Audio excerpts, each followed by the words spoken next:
역대상 저자 에스라가 다윗을 모델을 삼아가지고 나라를 새롭게 재건하기를 원합니다. 그것은 다윗이 완벽해서가 아니죠. 다윗도 죄를 지었고 그랬지만은 다윗이 참 훌륭한 사람이다라는 것을 깨닫게 되는 게, 또 훌륭한 지도자다라고 깨닫게 되는 게, 자신의 완벽하지 않은 것을 인정을 하고 또 죄를 지었을 때 하나님 앞에서 회개를 합니다. 사울은 그렇지 못했죠. 근데 다윗은 회개를 하면서 그래서 죄를 용서받고 그러면서 이제 하나님과의 관계를 이제 회복하는 것을 우리가 보게 되는데, 이스라엘이 어쩌면 그런 관계에 있었던 것이에요. 그런 처지에 있었는데 지금 포로 생활을 하다가 돌아왔습니다. 그래가지고 이제 예루살렘을 이제 재건을 하기를 원하는데, 이것은 어떻게 보면은 하나님과의 관계를 재건하는 것을 의미를 합니다. 회복하는 것을 의미를 합니다. 그래서 이제 하나님과 함께 좋은 친밀한 관계를 맺고 또 그렇게 나아가야 하는데, 그러기 위해서는 다윗이 어떻게 하였는가를 보면서 이렇게 배워야 했던 것 같습니다. 그래서 에스라가 다윗의 죄, 인구조사에 대해서 기록하는 것을 우리가 역대상 21절을 통해서 보게 됩니다. 그런데 이상하죠. 이전에 밧세바의 죄에 대해서는 그냥 쓱 넘어갔습니다. 언급도 안 하고 그냥 넘어갔던 것을 우리가 보게 됩니다. 그런데 왜 인구조사에 대해서는 에스라가 언급을 하는가? 밧세바의 일은 다윗의 개인적인 일이었던 것이에요. 그래서 그것은 뭐 굳이 다 아는 내용, 굳이 그것을 할 필요가 없겠다 싶었는지 그것을 이야기를 안 하고 넘어가지만은, 그 20장에 보면은 그 말이 싹 빠져 있잖아요. 그런데 인구조사는 다윗의 개인에 관한 일이 아니었던 것입니다. 다윗의 개인이 잘못한 것도 있지만은 하나님께서 이스라엘의 죄에 대해서, 이스라엘 전체가 민족이 잘못한 것이 있기 때문에 거기에 대한 하나님의 벌이었기 때문에 에스라가 기록을 하는 것을 우리가 보게 됩니다. 1절을 보겠는데요. 이런 말씀이 있습니다. 사탄이 일어나 이스라엘을 대적하고 다윗을 충동하여 이스라엘을 계수하게 했다. 이스라엘을 이제 인구조사를 하게 했다라는 말씀이 나옵니다. 이 같은 내용이 사무엘하 24장 1절에 나오는데, 사무엘하 24장 1절에는 약간 다른 내용이 나옵니다. 그것을 보게 되면은 사탄이 일어나 이스라엘을 대적하고 다윗을 충동하여라고 말을 하지 않고요. 하나님이 이스라엘에 진노하셔서 그들을 치시려고 다윗을 부추기셨다라는 말씀이 나옵니다. 그래서 인구조사를 하게 했다라는 말씀이 나오는 것입니다. 이게 얼핏 보면은 모순 같다라고 생각이 듭니다. 하지만은 우리가 이렇게 생각하면은 쉽게 생각할 수 있을 것 같아요. 욥의 내용을 우리가 생각을 하면서 욥대와 같은 일이 이루어졌구나 하는 것을 우리가 기억을 하면 이해가 쉽게 될 줄로 믿습니다. 무슨 말이냐면요. 사탄이 다윗을 충동하여가지고 인구조사를 하기는 했는데, 역대상 21장 1절에 나오듯이 그렇게 했지만은 하나님께서 그런 사탄의 계획을 허락하신 것이다라는 것을 우리가 생각을 할 수가 있습니다. 그래서 사무엘하 24장 1절에 있는 말씀이나 역대상 21장 오늘 1절 말씀과 모순된 것이 없이 다 같은 내용인 것을 우리가 볼 수가 있습니다. 그런데 하나님께서 그런 사탄의 계획을 허락하신 것은 이유가 있는데, 욥 때는 달랐죠. 욥에게는 잘못이 없었지만은 이번에 와서는 이스라엘이 크게 잘못한 것이 있기 때문이라는 것이에요. 그래서 사무엘하 24장 1절을 보게 되면 하나님께서 이스라엘에 진노를 하셨다 말을 하고 있습니다. 이스라엘이 무슨 죄를 지었는가? 그건 알 수가 없습니다. 성경에 나오질 않아요. 그래서 알 수가 없지만은 이스라엘의 죄가 있어서 하나님께서 이 일을 허락하신 것을 우리가 생각을 할 수가 있습니다. 그렇다면은 다윗은 잘못한 것이 없는가? 있습니다. 사탄의 충동에 넘어간 것이에요. 사탄은 항상 우리를 유혹을 하고 충동을 하고 있습니다. 우리가 반드시 알아야 되는 것은 유혹을 받는 것은 죄가 아닙니다. 그렇게 생각하실 분도 있었고 그럴 때도 있지만은 유혹을 받는 것은 죄가 아니에요. 왜냐하면 예수님께서도 유혹을 받으셨어요. 그래서 유혹 받는 것 그 자체는 죄가 아닌데 유혹에 넘어가는 것은 죄인 것입니다. 그래서 다윗이 그런 죄를 지은 것이에요. 사탄의 유혹이 있었는데 그것을 이기지 못하고 넘어가 가지고 죄를 지은 것을 보게 됩니다. 무슨 죄를 지었을까요? 인구조사가 죄인가요? 그것은 아니죠. 인구조사는 세금이나 군사 동원을 위해서 필요한 것입니다. 그래서 전혀 문제가 되지가 않습니다. 하나님께서 인구조사 그 자체를 가지고 문제 삼고 책망하신 적은 없으십니다. 그런데 여기서는 하나님께서 왜 인구조사를 한 것에 대해서 책망을 하시고 또 그거를 문제를 삼으셨는가? 그게요, 다윗의 속마음 때문에 그렇습니다. 다윗의 의도. 그게 무엇을 하는 게 중요한 게 아니라 그 하는 것을 왜 하는가가 참 중요합니다. 하나님께서는 속마음을 보시기 때문에 그런데요. 2절을 보면 우리가 알 수가 있는데 다윗이 자신의 나라, 지금까지 그걸 만약에 봤잖아요. 우리가 계속 보면서 다윗이 영토를 넘겨가고 왕국이 굉장히 막 커지니까 이게 교만해진 것이에요. 그래서 자신의 나라가 너무 커지고 영향력이 세지고 하니까 내 나라가 얼마나 크고 강한가 우쭐하면서 그것을 세보기를 원했던 것 같습니다. 교만해졌죠. 그리고 다윗이 교만해진 것뿐만이 아니라 완고해졌습니다. 고집이 굉장히 세지고 완고해졌어요. 요압이 다윗의 그런 마음을 알아챘습니다. 항상 같이 하고 그랬으니까 요압도 다윗의 마음을 잘 알죠. 솔직히 발세바의 일 때도 그런 다윗의 마음을 알고 모른 척하면서 그냥 따라줬습니다. 요압이. 그런데 이번에는 그 다윗의 의도를 알면서 속마음을 알고 죄를 짓지 말라고 충고하는 것을 우리가 3절을 통해서 봅니다. 그런데 다윗이 그러한 요압의 충고를 무시하고 오히려 재촉했다. 죄를 빨리 지으라고 재촉을 했다 하는 내용의 이야기가 4절에 나옵니다. 이게 하나님 보시기에 무척이나 악한 일이었다 하는 말씀이 7절에 나옵니다. 그래서 하나님께서 이스라엘을 치시는 것을 우리가 보게 됩니다. 이스라엘에게 이제 벌을 내리시는 것을 우리가 보게 되는 거죠. 다윗이 훌륭한 게, 우리 뭐 완벽한 사람 없고 우리가 다 죄를 짓는데, 다윗은 이렇게 죄를 짓고 하나님께서 이렇게 치실 때 깨닫습니다. 깨닫지 못하는 사람들이 있어요. 깨닫지 못해가지고 그냥 계속해서 회개를 안 하는데, 그 왜 그렇습니까? 자존심 때문에 그래요. 이거 창피하거든요. 이거 이제 와서 이렇게 하려니까 남들의 눈도 있고 그래서 창피합니다. 다윗도 충분히 그럴 수가 있어요.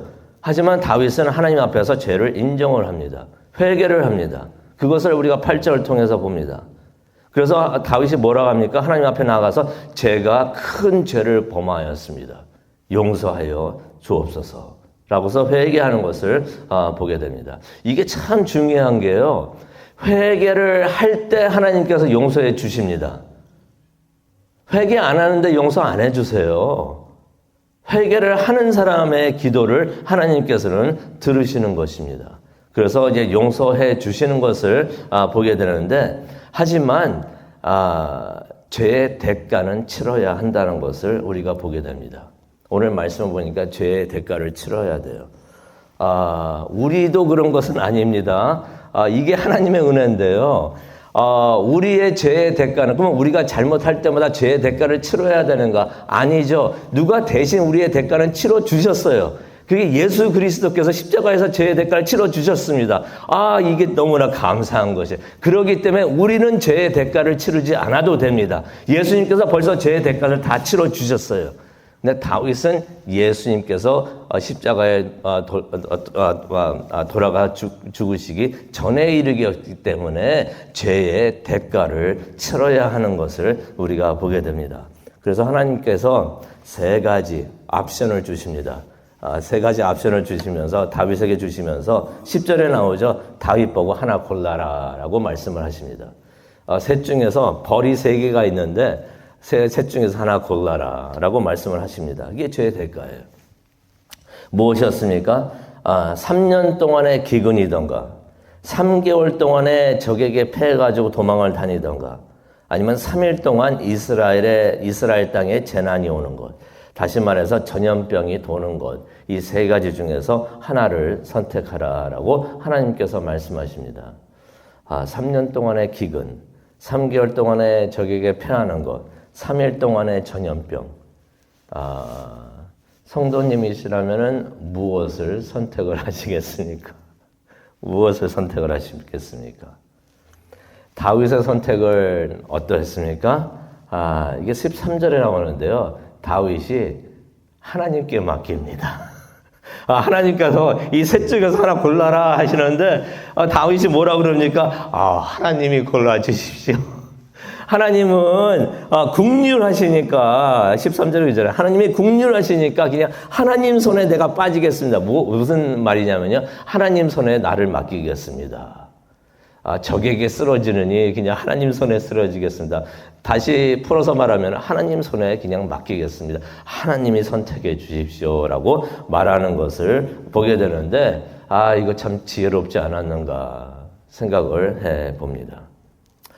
그래서 하나님이 선택을 하십니다. 하나님의 선택은 무엇이었는가? 14절에 나오죠. 전염병이었던 것이에요.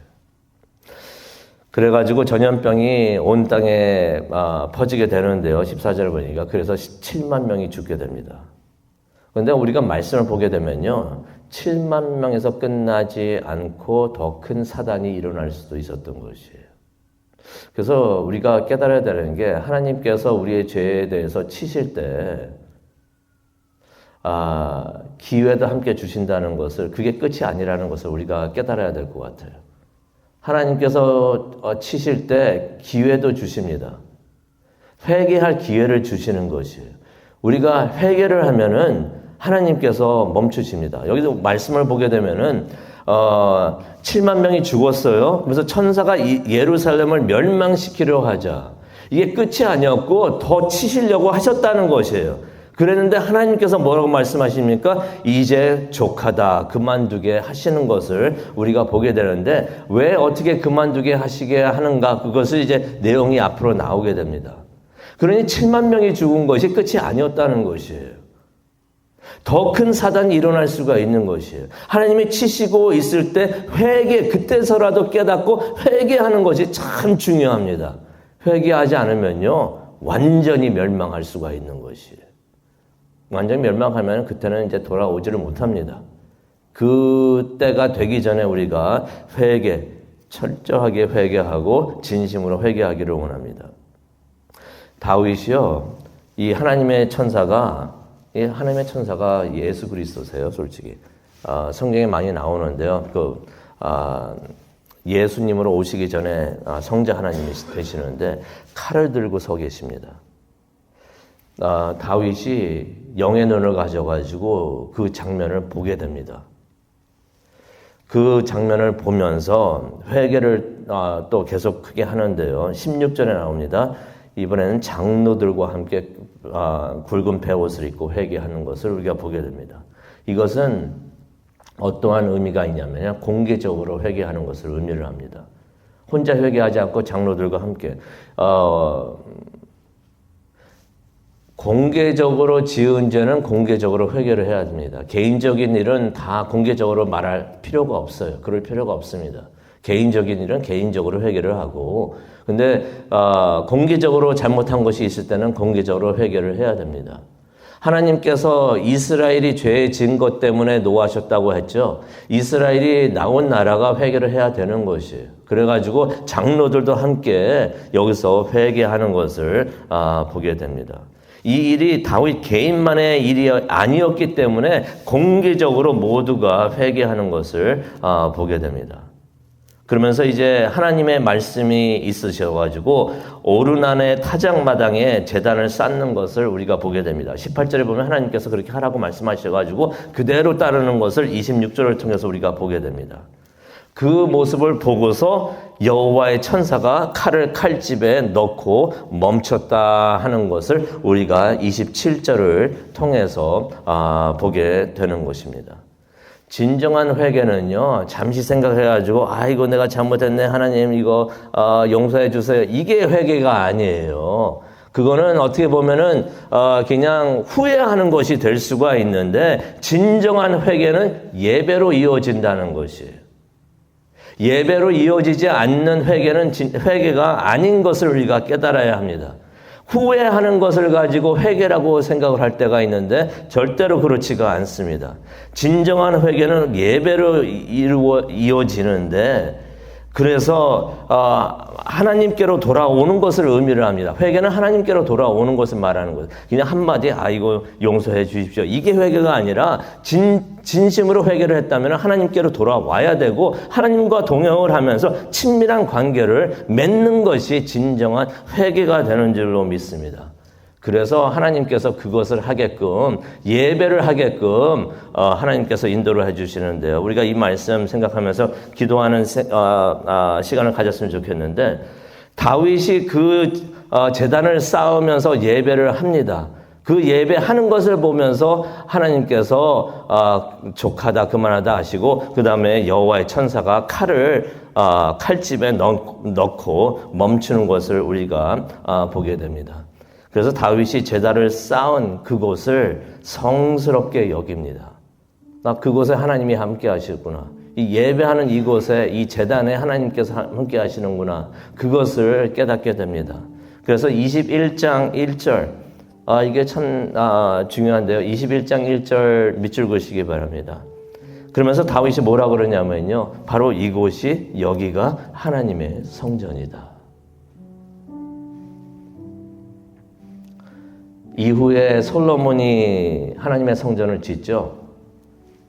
그 짓는 그곳이 바로 이곳입니다. 오르난의 타작마당.